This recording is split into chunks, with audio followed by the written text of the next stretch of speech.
Hey y'all! Welcome back to my channel. If you haven't been here before, my name is Julie and I mostly make content surrounding topics such as music, makeup, as well as mental health.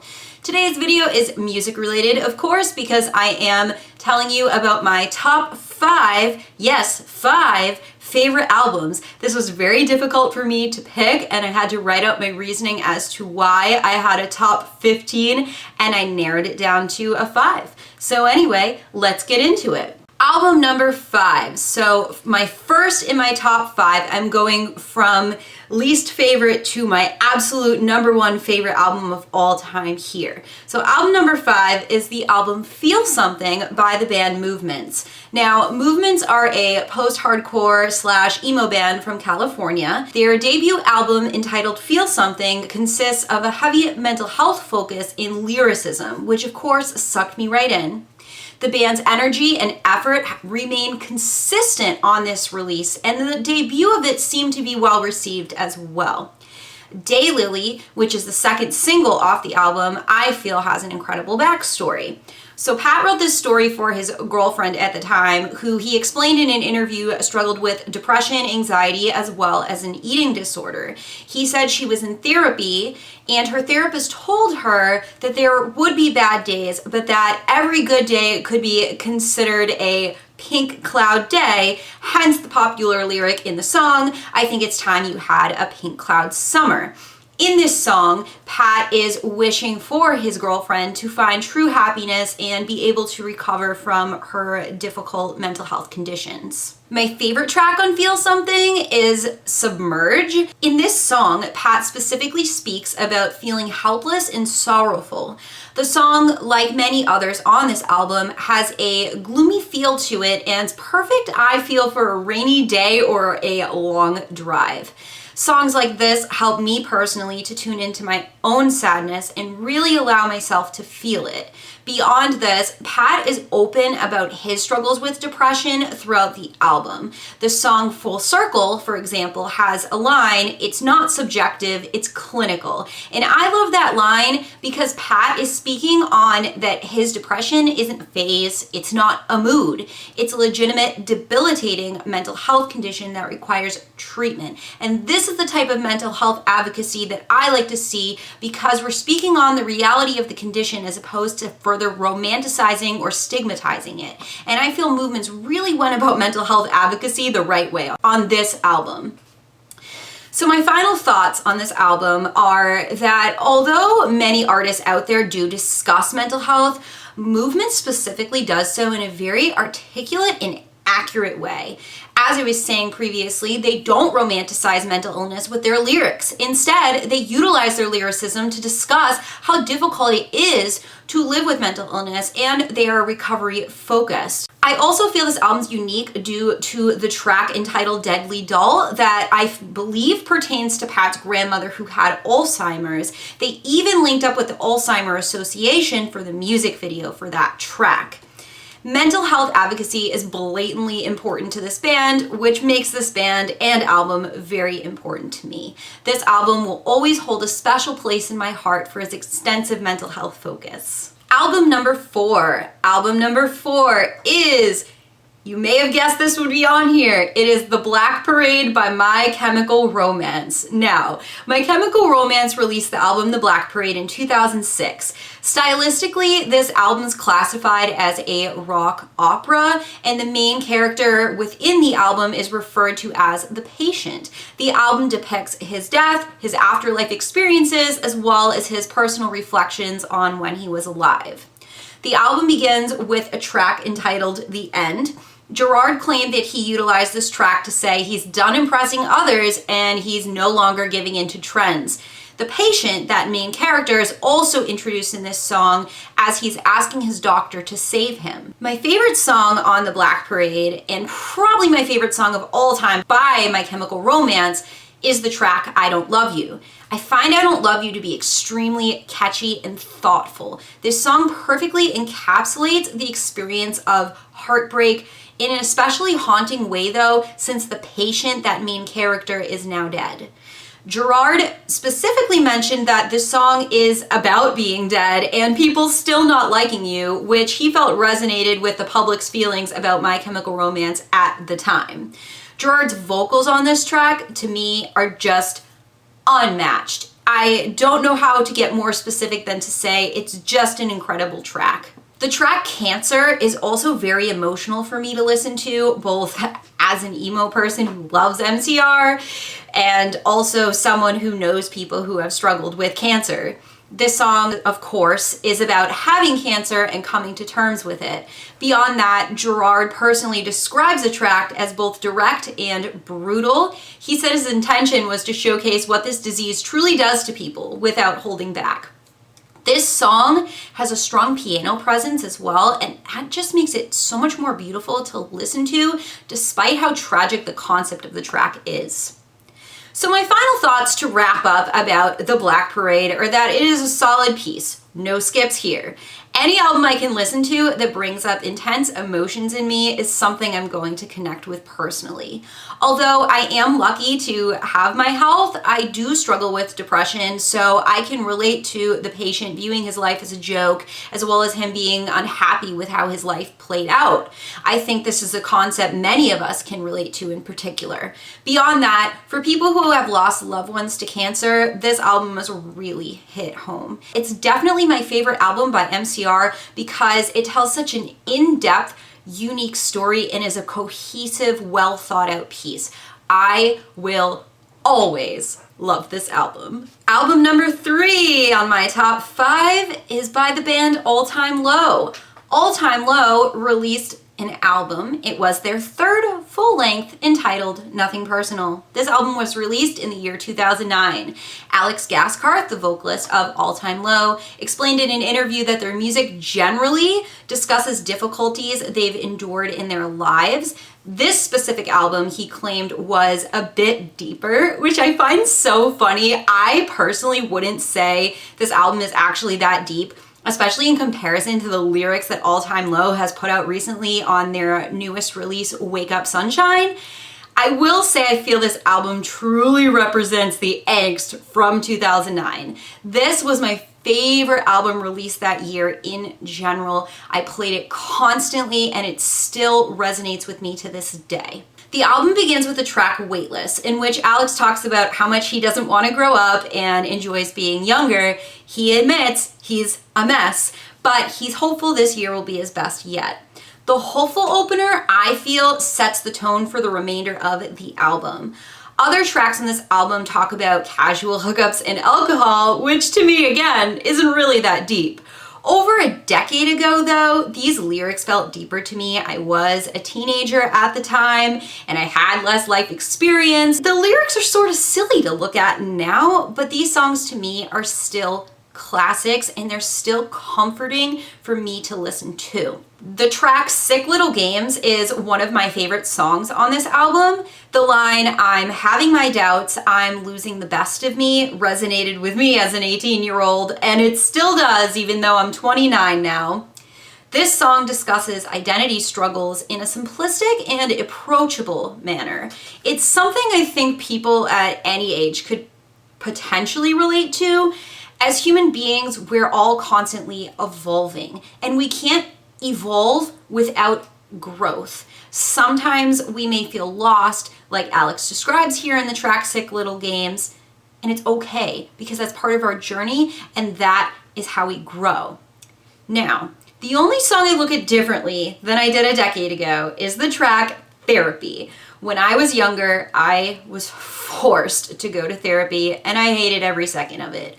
This song validated my anger at the time toward going somewhere I didn't want to that was uncomfortable, and I agreed with Alex at the time that I just wanted to be comforted instead. I just wanted a hug. I just wanted to be loved.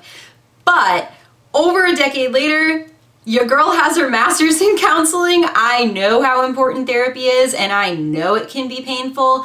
I will say, looking back at the lyrics, I don't feel like Alex was being anti-therapy. He was just discussing how painful it can be to go to someone you don't know and openly talk about your feelings, your demons, etc. To wrap this up, this album is full of nostalgia. It's full of warmth, humor, as well as a few mental health related topics, mostly related to anxiety as well as some identity struggles. The mix of components present in this banger of an album are what keep me coming back to it years later. Album number 2, we're almost there. Album number 2 is by the band Paramore, which of course are one of my favorite bands, and it is the album Brand New Eyes. Brand New Eyes is the second studio album by the band Paramore, which was released in 2009. Originally, I would sit here and defend Riot to the death. As a teenager, that was my favorite album by the band. When Brand New Eyes was released, I just wasn't into it. I was okay with the track Ignorance, but that was about it. I just wanted Riot. I just wanted heavy, angsty music. I didn't want anything softer. At the time, I felt the album was too pop-leaning because I was into that heavier, more angsty music at the time.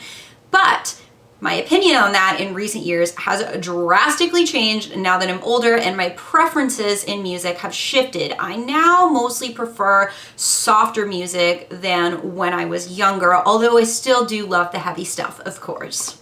I think what made me appreciate this album was how much it was well loved by my favorite music critic, John from AR TV. And my favorite song off this album happens to be the same as his. It is the track Playing God.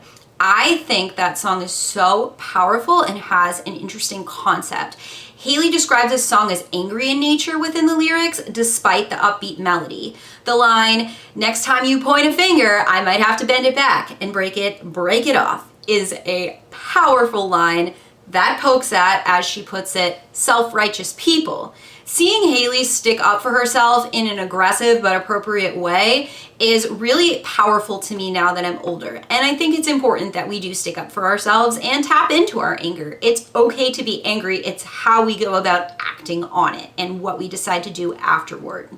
Moving forward, there are some amazing tracks on this album. Tracks like Brick by Boring Brick, Careful, as well as Ignorance have high energy, whereas there's a couple softer songs on the album as well. The Only Exception, for instance, is a well-known track by the band.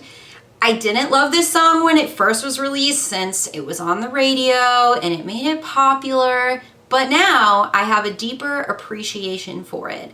The concept of finding someone that makes you willing to love again despite being hurt in the past, I feel like that's a cool topic. And I don't think it's as cheesy as other songs that have a similar goal when you realize that Haley in this track is talking about her parents and the difficulties they faced in their relationship. Vocally speaking, Haley's talents and abilities shine through on the tracks like All I Wanted and Decode. Decode is also one of my favorite songs on this album and one of my favorite songs by Paramore of all time. It actually was a bonus track and not officially on the album, but I'm still counting it as part of the album. It was featured in a Twilight movie as well, if you didn't know by now.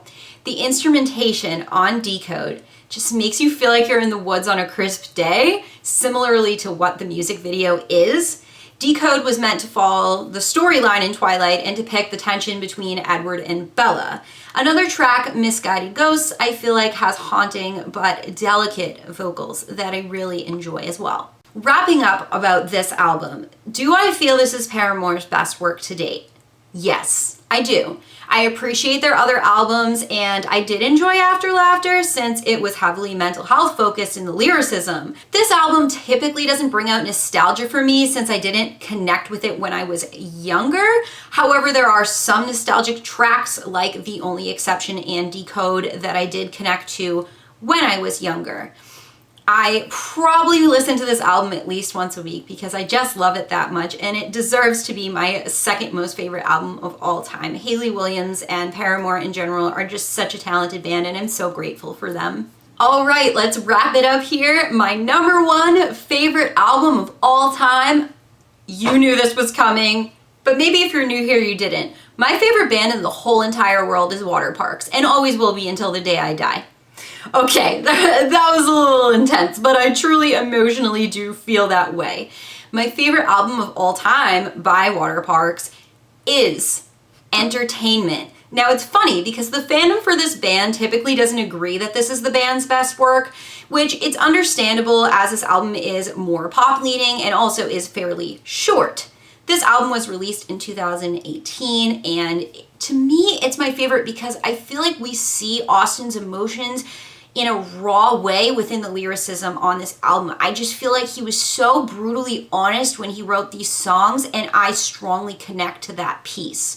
Crybaby, for some, may be a very cheesy song on this album, but it holds meaning to Austin specifically, and I am a crybaby. I tear up every time I listen to that song. Beyond this, the album Entertainment by Waterparks keeps me so hooked. I don't skip a single song on this album, whereas I admit it, I don't really like the track Telephone by Waterparks. If I'm in the right mood, it's okay. That track is on Fandom, their most recent release from last year, but I do skip that song typically when I am streaming Fandom, whereas I always soak in Entertainment in full with no skips. The opening track on Entertainment is entitled 1111, which I would classify as a strong opener. It's catchy, it's energetic, and the concept's interesting because the lyrics have a numeric theme to them.